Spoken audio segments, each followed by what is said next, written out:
Salut les amis, j'espère que vous allez tous bien. Si tu es nouveau, n'hésite pas, abonne-toi, like, commente et partage. Nous nous retrouvons aujourd'hui pour le premier grand choc de la Coupe du Monde. Donc, petit débrief pour cet après-match qui opposait le Maroc, ou du moins le Brésil de Vinicius, de Rafinha, au Maroc de Hakimi. Alors, score de parité, un but partout.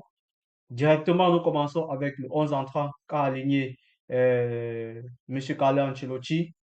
Déjà au goal, Alisson. Alisson est parti titulaire.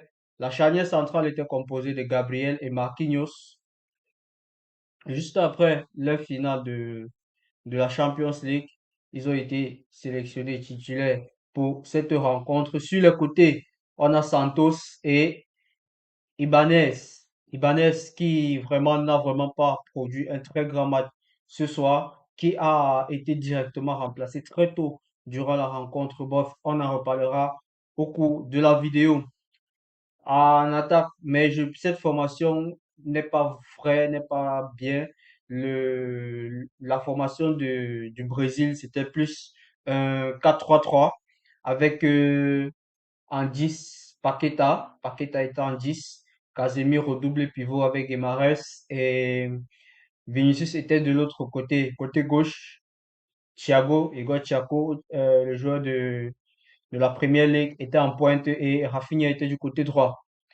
Alors, les hommes du Maroc, on en parlera, on viendra dans d'autres détails par rapport aux notes de cette rencontre. Mais le Maroc, dans les goals, on avait Bono, Hakimi en capitaine, côté droit, Diop, Issa Diop et Riyad, la charnière centrale du Maroc, et Mazraoui sur le côté gauche. Le double pivot était composé de El Ainoui et Boaldi. Boaldi, le joueur qui jouait en 10, c'était Unai. Unai, le joueur qui est passé par Marseille. Et Brahim était sur le côté droit de l'attaque. Et El Kanous qui remplaçait le joueur de Betis Séville qui a été blessé juste avant le début du mondial. Donc, El Canous qui a été pas mal, bref, on en reviendra dans les détails. Et en attaque, ils ont, le coach a préféré Saïd Barry. Alors, personnellement, j'ai aimé la rencontre. Le Maroc a vraiment tenu la baraque et directement, dès l'entame du jeu, on a compris que le Maroc n'était pas là pour faire du cadeau au Brésil. Le Maroc a sorti un match, ou bien du moins un quart d'heure de haut niveau, intense. Le Brésil avait du mal à faire ressortir les balles. Le Brésil avait du mal à imposer son jeu. Et jusqu'au but du Maroc, le Brésil ne s'en sortait vraiment pas du tout. On avait l'impression même que c'est le Maroc qui était le Brésil au stade et c'est le Brésil qui était le Maroc. Personnellement, j'ai été surpris de l'entame de jeu du Maroc. J'ai été surpris de leur intention de jeu, l'intensité qu'ils ont mis directement dès l'entame de jeu. Voilà, c'était vraiment un coup de maître de leur part. Malheureusement, cela n'a pas duré très très longtemps. Parce que si cela avait vraiment duré très très longtemps, mais aussi le physique, la chaleur qu'il fait là-bas ne devait forcément pas aider l'équipe marocaine. Mais sinon, dans l'intention, dans l'attitude, dans la volonté, dans les gestes techniques également, on prendra cas par cas, chaque joueur de chaque équipe, on en reparlera. Mais l'équipe du Maroc ressort grandi de cette rencontre. C'est elle qui sort vraiment vainqueur de cette rencontre. Par contre, du côté du Brésil, c'était vraiment pas ça. C'était plus des individualités. Voilà, rien de nouveau sur ce Brésil. Ça, c'est vraiment le Brésil de Carlo Ancelotti. Voilà, c'était pareil même au Real Madrid. On avait du mal à dégager un collectif. C'est toujours des individualités qui se démarquent. Mais je pense que comme ce n'est que l'entame de jeu, voilà, ce n'est que l'entame de la compétition, autant pour moi, ce n'est que l'entame de la compétition. Mais le Brésil, si ils ont trop de lacunes défensives, ils s'exposent trop. On a l'impression même que Mais c'est vraiment Carlo Ancelotti qui avait cette habitude de gérer les équipes comme ça, ou bien parce que le Casemiro, Gabriel et Marquinhos, waouh, quel boulevard derrière. Il y avait tellement d'espace, il y avait tellement de, de, de possibilités pour les adversaires de se faufiler et de se trouver un chemin dans cette défense-là. Donc, je pense que cette défense est encore à revoir. Soit peut-être ils ne matchent pas ensemble, ou alors c'est la fatigue, ou alors Carlo Ancelotti s'est trompé dès le départ. Il n'aurait pas dû directement commencer avec eux parce que justement, je me suis rendu compte que Gabriel ne tenait pas du tout le rythme physique. Il tirait la langue au cours du match. Donc, pour moi, je pense que il n'aurait pas dû, les deux du moins, n'auraient pas dû commencer cette rencontre, ou du moins, ils devaient entrer au cours du match, voilà. Mais ce n'était vraiment pas un grand match de leur part. Euh, Vinicius, voilà, en dehors de son but, vraiment, c'était vraiment pas ça. Celui qui me dira le contraire, vraiment, je sais vraiment pas si il a vu le match. Mais je pense que ce Brésil doit juste régler quelques trucs, surtout côté défensif. Côté défensif, il y a trop de problèmes et aussi le fait que les joueurs ne pressent pas ensemble. On a vu Rafinha qui se donnait, mais c'était pratiquement le seul avec euh, Thiago, c'était pratiquement les seuls qui se donnaient pour le pressing, pour le contre-pressing. Du côté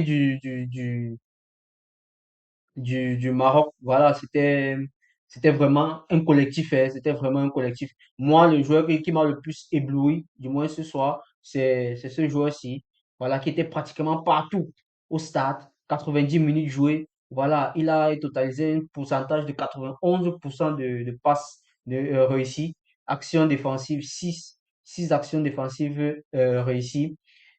En attaque, touche les dribbles réussis, 3 sur 5, passe dans le dernier tiers, 2, passe de longue passe, 1 sur 100%, ballon perdu, un seul ballon perdu en 90 minutes. C'est seulement action défensive, 6 tacles, 4 blocage, dégagement, ainsi de suite. Personnellement, je pense que ça, ce joueur vraiment, il joue à Lille. En plus, je pense que c'est le joueur que l'équipe de France voulait arracher, ou bien du moins voulait récupérer, mais le joueur a préféré le Maroc. Sinon, je pense qu'il a 18 ans et il a pondu un tel match. Waouh, waouh. On va prendre un peu, par exemple, le Vinicius du côté du Brésil. Voilà, c'était vraiment pas ça. C'était vraiment pas ça. Buteur, dribble réussi, zéro dribble réussi pour Vinicius. Vinicius a effectué en 90 minutes zéro dribble. Je sais pas si on se rend compte de la dinguerie. C'est une dinguerie, c'est une dinguerie. Vinicius, 90 minutes, zéro dribble.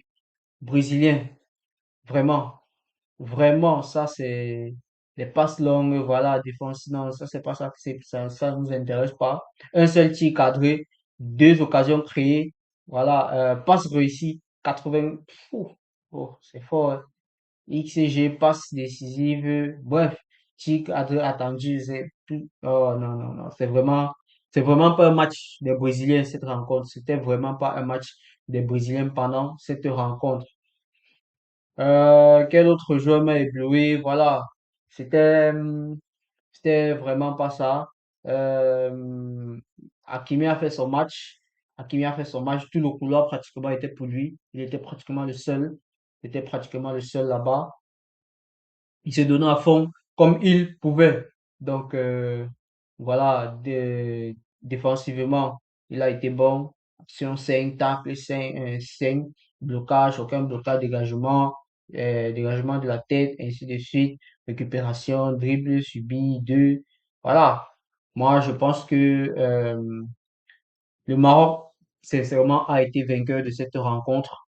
Voilà, c'est tout ce qu'on pouvait dire par rapport à la rencontre d'aujourd'hui où on a vu, voilà, on a vu par exemple que en pourcentage de possession, le, le Brésil était légèrement supérieur justement parce que le Maroc n'a pas pu tenir cet avantage euh, au cours du match, mais aussi ils se sont un peu repliés sur eux-mêmes.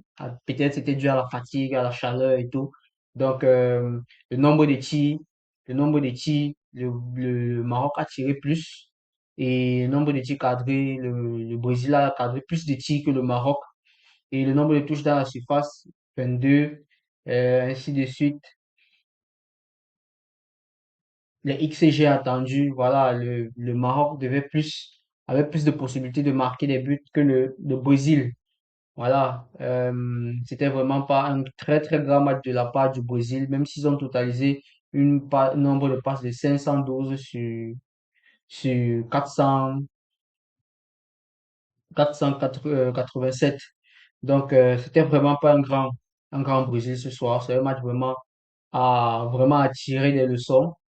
Et directement, la conséquence de cela, voilà le classement. Le Maroc est premier, en attendant également effectivement les résultats de Haïti et de l'Écosse à 3 heures. Donc, c'est tout ce qu'il fallait retenir par rapport à ce débrief d'après-match. Donc, n'hésitez pas, abonnez-vous pour avoir d'autres réactions sur les autres grandes affiches du Mondial 2026. Ciao, ciao.